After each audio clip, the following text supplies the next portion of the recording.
नवेगाव बांध परिसरात स्वातंत्र्य दिन उत्साहात साजरा।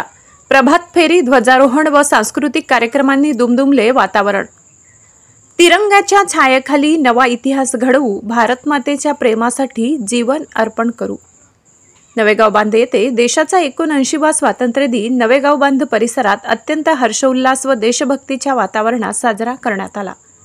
सकाळपासूनच गावात देशभक्तीपर गीत, घोषवाक्ये आणि विविध शालेय उपक्रमांमुळे हा वेगळाच उत्साह पाहायला मिळाला। सकाळी नेमके 7 वाजता जिल्हा परिषद हायस्कूल व कनिष्ठ महाविद्यालय नवेगाव बांध, उमाबाई संग्रामे विद्यालय, श्रीमती भागीरथाबाई आत्माराम डोंगरवार विद्यालय, बाबासाहेब आंबेडकर विद्यालय तसेच इतर शाळा महाविद्यालयातील विद्यार्थी व विद्यार्थिनींच्या सहभागातून प्रभात फेरी काढण्यात आली।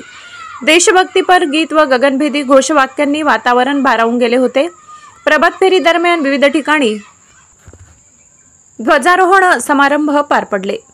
बालाजी चौक येथे ग्रामपंचायत सदस्य मीना पहाडे यांच्या हस्ते तिरंगा फडकविण्यात आला।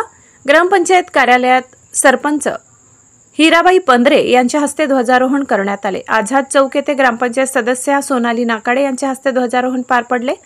तर जिल्हा परिषद हायस्कूल व कनिष्ठ महाविद्यालयात जिल्हा परिषद सदस्य रचनाताई गहाणे यांच्या हस्ते ध्वजारोहणाचा सोहळा संपन्न झाला। कार्यक्रमाला गावातील प्रतिष्ठित नागरिक, महिला भगिनी, बालगोपाल तसेच ग्रामस्थ मोठ्या संख्येने उपस्थित होते। शालेय विद्यार्थ्यांनी सादर केलेल्या देशभक्तीपर गीत व सांस्कृतिक कार्यक्रमांमुळे वातावरण अधिकच भारावून गेले। तिरंग्याला सलामी देत भारत माता की जय, वंदे मातरम अशा घोषणांनी परिसर दुमदुमून गेला। स्वातंत्र्य दिनानिमित्त आयोजित हा सोहळा गावातील नागरिकांच्या देशभक्तीची, ऐक्याची व एकात्मतेची जाणीव पुन्हा अधोरेखित करणारा ठरला। News reporter Suresh Jipkate, Zee India 24 तास, गोंदिया।